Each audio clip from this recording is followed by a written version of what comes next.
Oklahoma. Where the wind comes sweeping down the plain. That's all anybody ever knows from it. I'm sure Well, what people about will. that's the whole climax of this movie is Oklahoma. Yeah, but I mean, like, did you honestly ever watch Oklahoma as a kid? Honestly, yeah. Oh, well, Yes, there I you go. did. I I didn't. saw it live. My high school production put it on.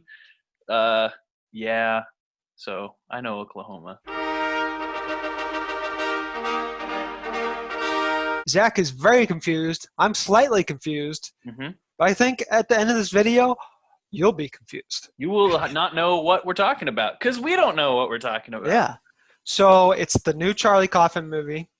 It's got Jesse Plemons Hmm. as a sad sack, which is the Kaufman It's stereotype. every male lead in a Kaufman movie is a Yeah. sad sack. And then you have Jessie Buckley, who plays this woman who wants to end the relationship with him.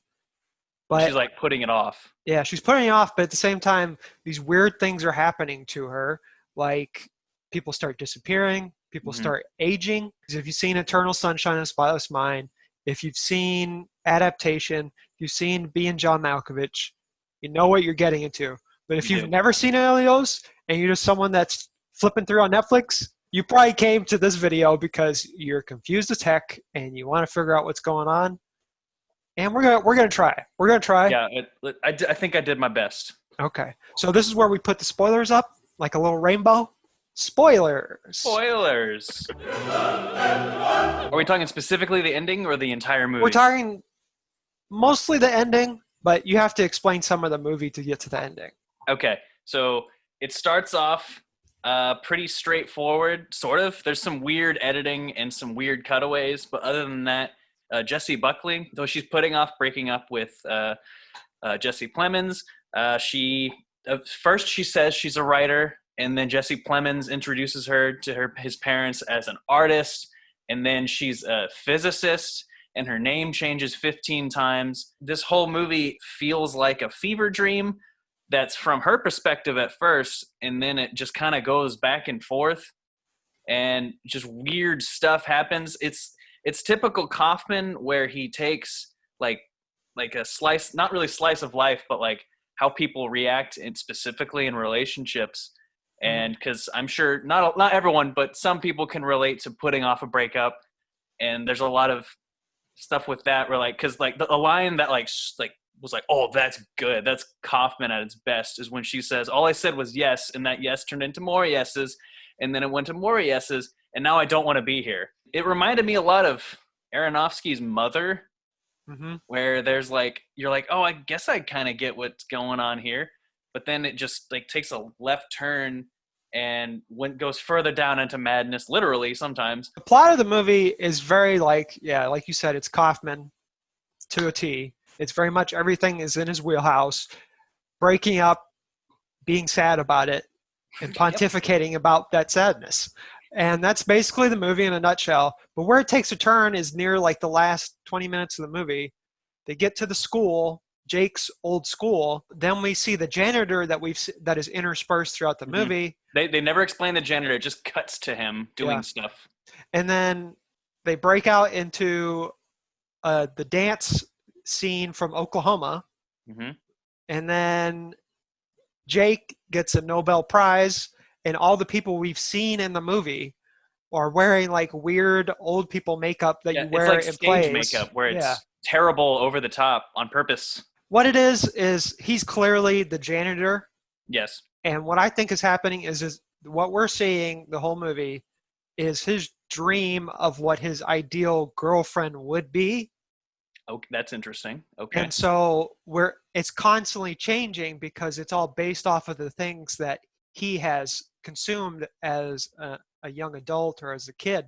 Because I don't know if you noticed, but like there's a book that he mentions, and she's like, yeah, I've read it, but whatever. And then somehow later on, she starts like imitating stuff that's in that book.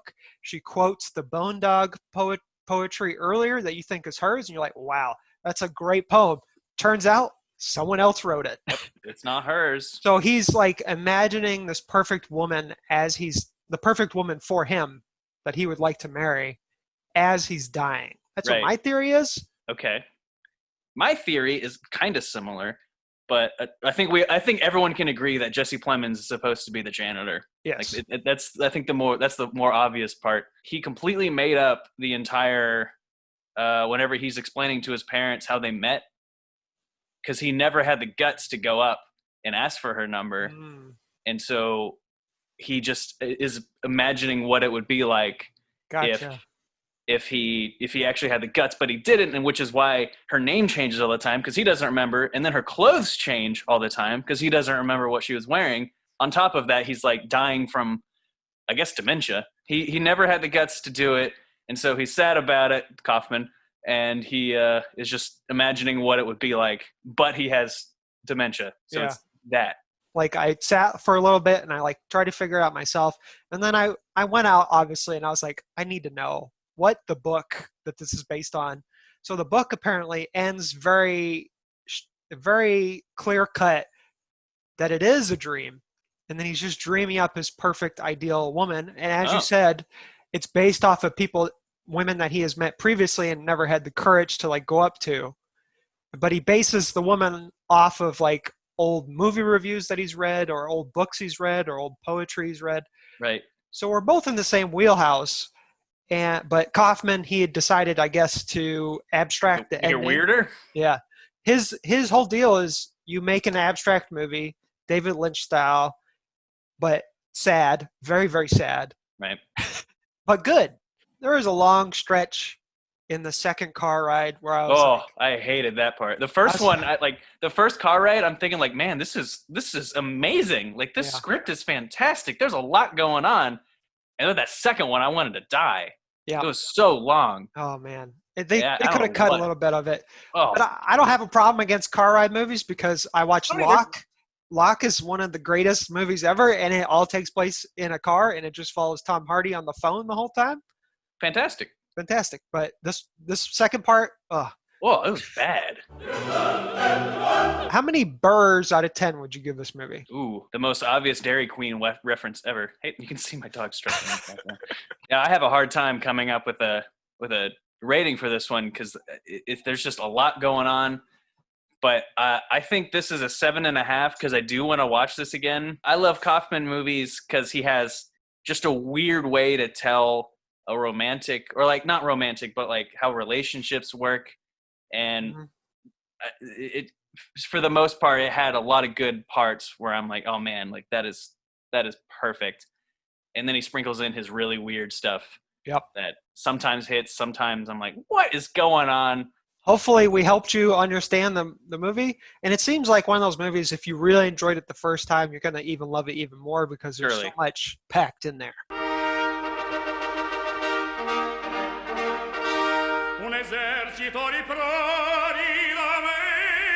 Oklahoma.